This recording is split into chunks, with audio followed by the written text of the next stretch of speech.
Bienvenidos a una nueva edición de entrevista. En este espacio siempre podemos conversar sobre diferentes temáticas con diferentes personajes, conocer algunas cosas que muchos de nosotros no conocemos o algunos no conocen. Y en esta oportunidad tenemos la oportunidad de charlar y de conocer a Dayan Rodríguez. Dayan Rodríguez es una activista transexual de Ecuador. Ella nació como Luis Benedicto y formó pareja con Fernando. Ambos tienen un hijo y son uno de los matrimonios de transexuales más importantes de América Latina en las redes sociales y también con la difusión que necesita la temática. Dayan, gracias por atendernos aquí en RT y me gustaría principalmente que nos cuentes cómo fue el inicio de toda tu transición de género, cuándo fue que sentiste que tenías que hacerlo. Muchas gracias por la invitación. Bueno, esto es de toda la vida, desde que tienes uso de razón. En mi caso,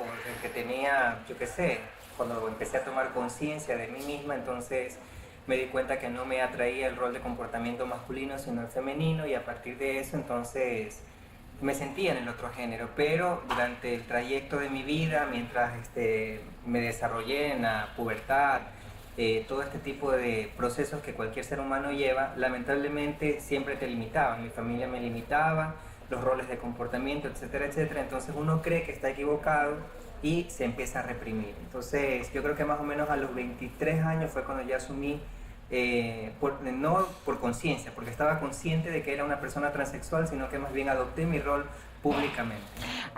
Pensemos en las etapas de la vida. ¿A qué edad te diste cuenta de que en realidad no coincidía tu cuerpo con tu sentir?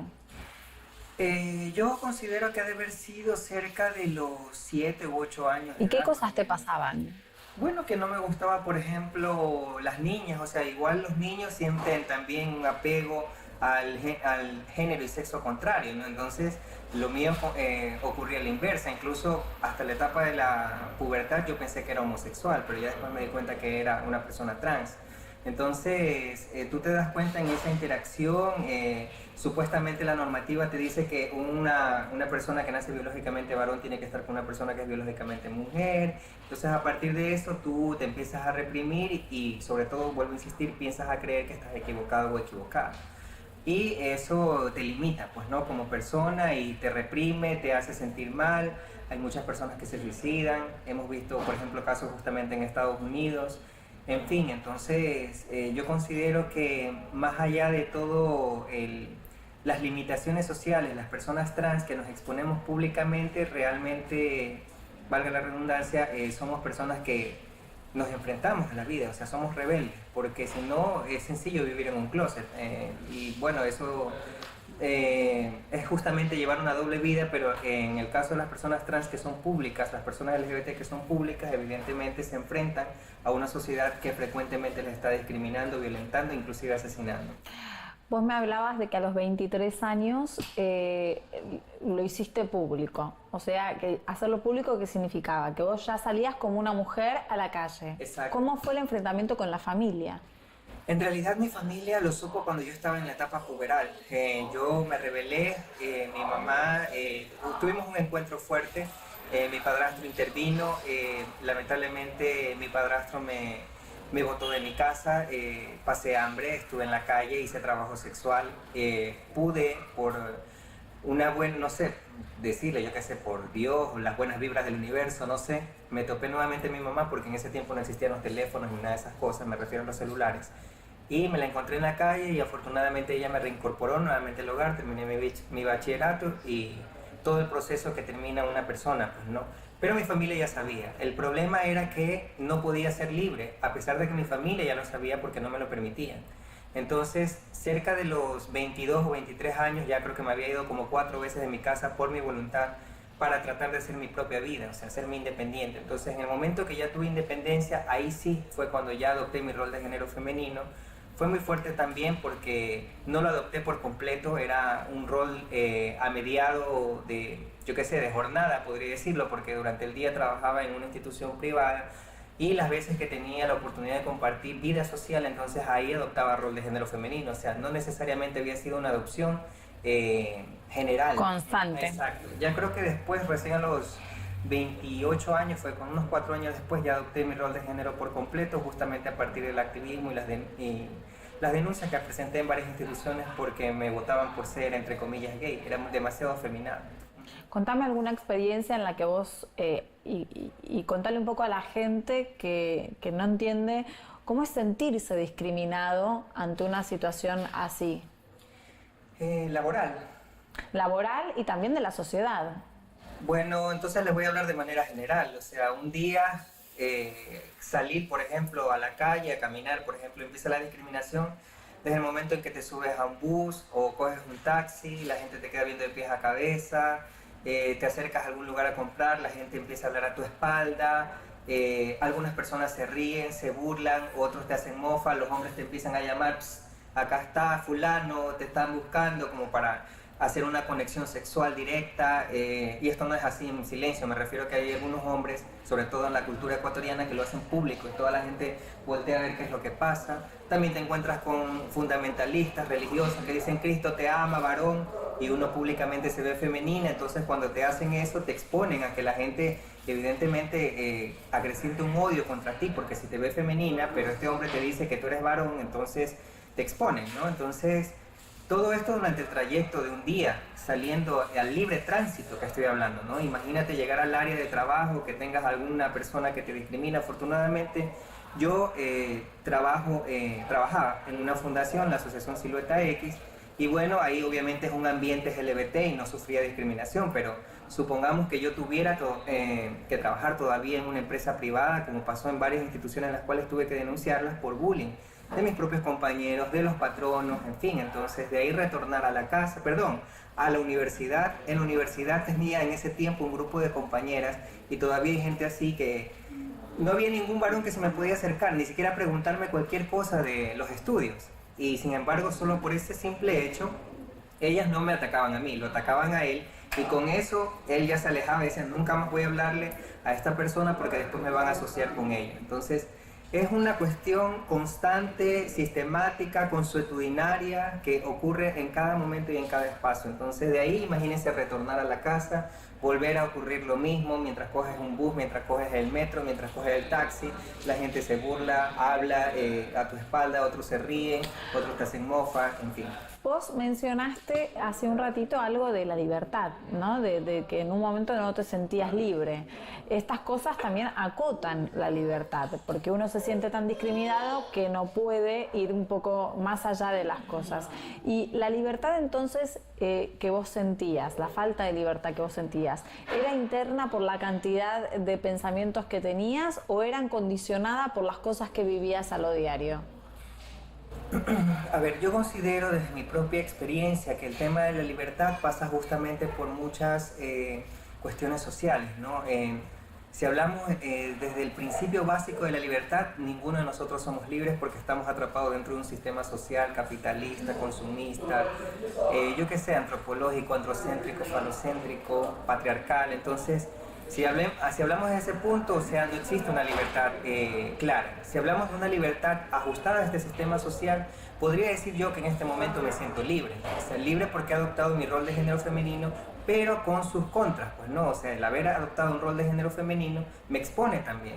Esto también que estamos haciendo, en mi caso, mi pareja Fernando, las otras personas de la comunidad LGBTI que se exponen públicamente, que hablan de su vida, que hablan de sus proyectos personales, que hablan también acerca de sus procesos de discriminación, también es continuar exponiéndose. Entonces, podemos ser libres, puedo decir en este momento que soy libre, pero también tiene unas consecuencias, que evidentemente nosotros esperamos que a partir de el sacrificio que nosotros hacemos como activistas, como defensores de derechos humanos, evidentemente no se vea en la siguiente generación y no tenga que pasar lo que nosotros hemos pasado en este momento. ¿Qué le podés decir a las personas que desconocen la temática, que muchos por desconocimiento, otros por opinión, lo toman como de una forma despectiva? Yo considero que primero tienen que informarse muy bien, porque todos los seres humanos tenemos una orientación sexual y una identidad de género. Usted tiene una orientación sexual heterosexual, y imagino, o asumo, y si no es así, sepa de disculparme, y tiene una identidad de género evidentemente femenina. Yo tengo una orientación sexual es mucho más compleja porque no puedo decir que es homosexual porque mi relación coital con mi pareja no es homosexual. Es prácticamente heterosexual porque mi marido es un hombre transexual y él nació biológicamente mujer, a pesar de que se ve como varón. Para que todos sepan, Fernando, que es el marido de Dayan, también él nació como mujer y inició su proceso de transformación y ahora es un hombre. Pero ustedes, sin embargo, sexualmente son heterosexuales porque mantienen relaciones sexuales de forma como si fuese uno una mujer y el otro, bueno, pero ahí. Sí, lo que ocurre... ¿Cómo lo explicamos? No, eso es indiferente, o sea, yo creo que lo que sí puedo asegurarle a la gente es que los roles dentro de la cama no sirven. O sea, es imposible tratar de coger y parametrizar roles de comportamientos dentro de la cama o debajo de las sábanas. Eso es imposible. Entonces, lo mismo que ocurre con cualquier pareja debajo de las sábanas va a ocurrir con nosotros. Pero lo que considero también importante, vuelvo a insistir, es que la gente debe informarse sobre orientación sexual e identidad de género. Y lo que ocurre con respecto a nosotros es que somos una parte del 10% a nivel mundial que existimos y que no podemos ser discriminados, ni minimizados, ni hechos a un lado. Y que por supuesto... Y no tener derechos. Claro, exactamente, se nos priva de derechos, de acceso justamente al tema de la libertad, la familia, el trabajo, la salud, la educación. Y justamente por eso con Fernando decidimos hacer público el caso del nacimiento de nuestro hijo. O sea, él mismo lo dice, o sea, cualquiera puede tener un hijo, ¿no? O sea, eso es quizás ese no es el punto central aquí. El punto central es que él y yo somos transexuales, no reasignados sexualmente y que hemos llegado a un punto en que amamos nuestros cuerpos, nuestros genitales, que no hemos necesitado una reasignación sexual y que a partir de ese punto de amarnos nosotros mismos hemos podido llegar a amar a otras personas que también son trans, en el caso de Fernando y yo, y eso nos permitió poder constituir nuestra familia. Pero el nacimiento de nuestro hijo justamente da una visión diferente incluso dentro de la misma comunidad LGBTI. Sobre todo porque las personas trans nos asocian, por ejemplo, yo como transfemenina, la única opción dentro del estereotipo social de la comunidad LGBTI es que yo me una a un hombre heterosexual.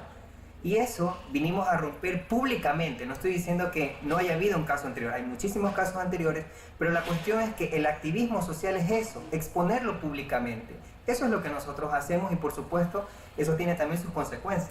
Dayan, contale a la gente que no conoce tanto esto de haber tenido un hijo juntos, que ustedes no están operados de sus genitales, o sea, cómo fue un poco el proceso y esto que querés decir para los que no conocen la historia. Contanos de Fernando, contanos de vos, contanos del bebé, que es hermoso. La gente asumiría que al verme a mí, que digo que soy una persona trans, asumiría que yo quizás tengo un genital femenino, ¿sí?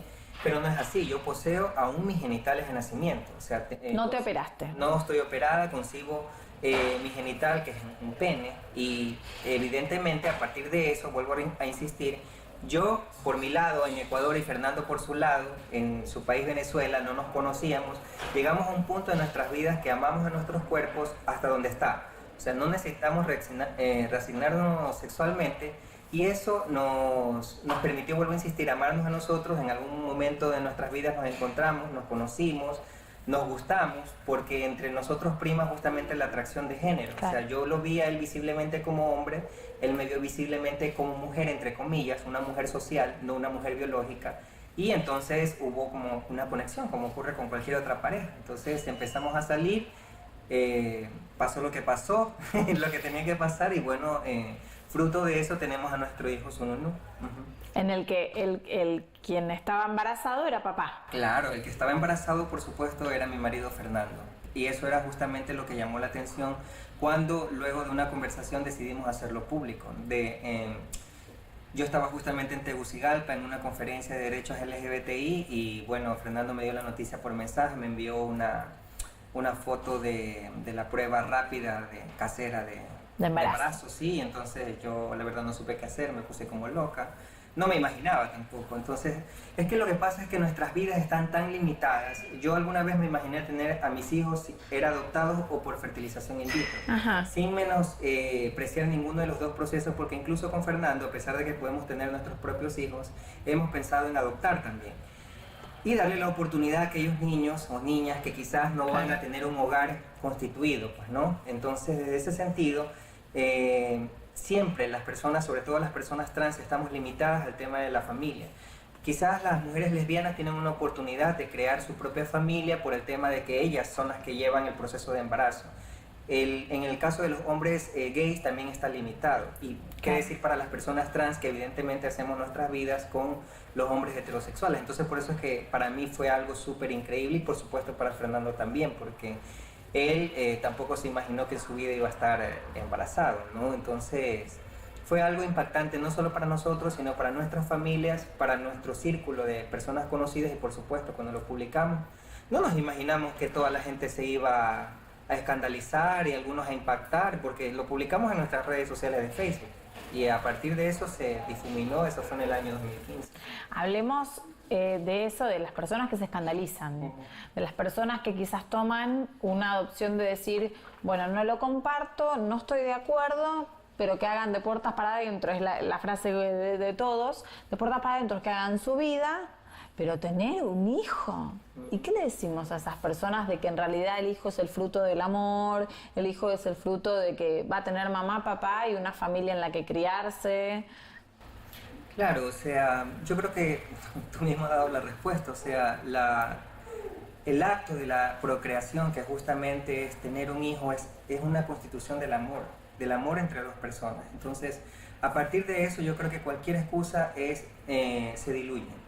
Se diluye en todo el sentido de la palabra, porque la gente que se centra solamente en nosotros y no se centra justamente en el amor que significa nuestro hijo, evidentemente yo creo que no hay nada más en la cabeza de esa persona que odio, ¿no? Entonces a veces incluso hemos conversado con Fernando que nosotros sentimos hasta pena por esas personas que se limitan solamente a ver nuestro estilo de vida y no se dan cuenta que nosotros, por supuesto, tratamos de promover amor. Es más, los nombres que le pusimos entre Fernando y yo a nuestro hijo tienen que ver justamente con eso. Significa revolución del amor, que el nombre Sununu significa en la cultura guaraní, que es una cultura indígena. Nosotros decidimos justamente darle algo de significado justamente al nombre, a la misma constitución de la creación de nuestro hijo, porque queríamos justamente promover eso, que realmente significa amor. Todos los hijos, todas las personas que nacemos, por supuesto significamos amor, pero evidentemente había que hacerle un énfasis en eso. Entonces yo sigo considerando que, es más, hay algo muy básico de analizar. Lamentablemente los temas de daños que se constituyen dentro del núcleo familiar, como mala educación, no quiero ahondar en cosas que se ven en las malas noticias, vienen justamente de las mismas familias heterosexuales, ¿no? De las familias de la comunidad LGBTI.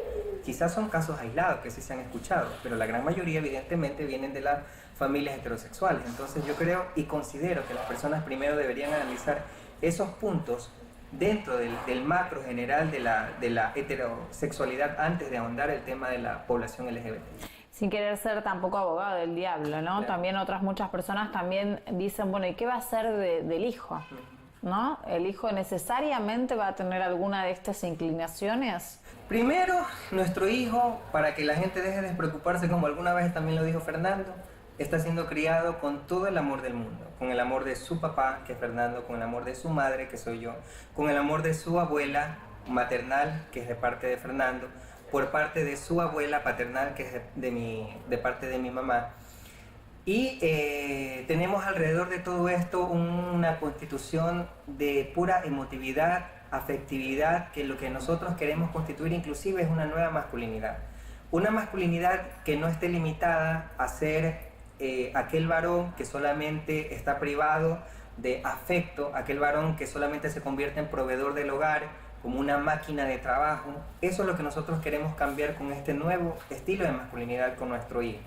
Y más allá justamente de que sus padres sean transexuales, nuestro hijo va a conocer desde que tenga uso de razón que su madre fue quien lo engendró y su padre fue quien lo llevó en un proceso. Y que nada quita que el día de mañana él tenga una elección diferente a la de ustedes, que es lo que yo quería preguntarte más que nada, porque muchas personas piensan en el hijo. No se puede promover, también quería aclarar esto, la transexualidad, la homosexualidad, es decir, no se la puede inculcar, si es que cabe el calificativo, porque si se la pudiera inculcar, yo vengo de una familia heterosexual, entonces, claro, ¿cómo es posible para empezar, o sea, primero mis padres tuvieron que ser transexuales, homosexuales para que yo sea transexual, o sea, es absurdo, ¿no? O sea, yo considero con todo el respeto posible que aquellas personas que piensen así, o sea, yo los vería, si me dicen algo así, yo pensaría que no hay mucho aquí dentro, porque es lógico, si yo vengo de una familia heterosexualizada y la gran mayoría de personas de la comunidad LGBTI venimos de familias heterosexualizadas, es lógico que la homosexualidad, la transexualidad no se puede promover, no se puede inculcar, porque si no yo hubiese sido heterosexual. ¿Cómo haces desde el activismo para contestar, enfrentar a quienes realmente están convencidos y afirman de que en realidad es una enfermedad? Bueno, yo voy al ámbito científico, o sea, la homosexualidad dejó de ser una patología hace mucho tiempo, desde la década de los 90. Con estas afirmaciones científicas, evidentemente nos podemos dar cuenta que aquellas personas no tienen ningún argumento, más que el propio argumento de ser fundamentalistas y por supuesto de crear odio a su alrededor. O sea, yo no puedo vivir justamente tratando de rechazar a aquellas personas que convivimos en una sociedad. Y yo comparo nuestra comunidad de LGBTI con lo que sufrieron las personas afrodescendientes que todavía siguen sufriendo, porque es un proceso. Había las iglesias blancas, las universidades blancas, cuando iban en el bus, justamente en Estados Unidos, este hecho emblemático, cuando una mujer se sentó en la parte de adelante y no en la parte de atrás donde iban a ir los afrodescendientes. Todas estas cuestiones ridículas, con todo el respeto, se veían y eran avaladas justamente por los fundamentalistas y algunas iglesias. E inclusive, las iglesias rechazaban los matrimonios interraciales. Entonces, eso hay que buscar solamente en Google. Las iglesias salían, no, un afro, un negro les decían, un negro con un blanco no se pueden casar, fin de la familia. Claro, porque tienen un dios caucásico, cabellos castaños, ojos celestes, entonces, claro, entonces los afrodescendientes no entraban dentro de ese parámetro y ese estereotipo de Dios. Entonces, a partir de eso existía la discriminación. Lo mismo pasa con nosotros. Especulaciones que sí, que la familia, que si se casan LGBT, que si se aprueba el matrimonio, que el fin de la familia y ridiculeces y medio. O sea, lo mismo que sufrieron los afrodescendientes, nosotros los estamos sufriendo ahora. Ahora, pero dentro de la comunidad no se sienten aceptados por las diferentes religiones, por lo que vos me estás contando, pero hay algunos que conoces que sí son creyentes y que sí profesan una religión. Es más, yo soy atea por convicción, pero sin embargo, Fernando es creyente. Y eso no significa que nosotros no hayamos podido incluso convivir y hacer nuestras vidas como pareja.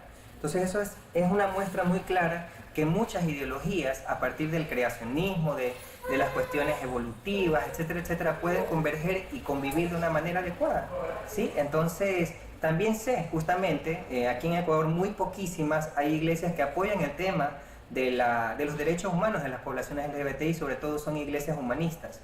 Pero también sé que la gran mayoría, por lo menos aquí en Ecuador, hablo por este país, la gran mayoría de iglesias rechazan abiertamente el tema de las poblaciones LGBTI y cualquier derecho que nosotros queramos justamente promover dentro de leyes estatales. ¿Qué esperás para tu hijo, no? Las futuras generaciones en todo este tema.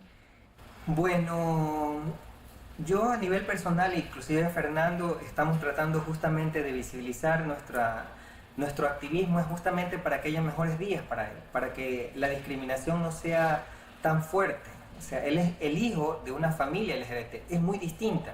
Yo soy la hija de una familia heterosexual, él es hijo de una familia LGBT.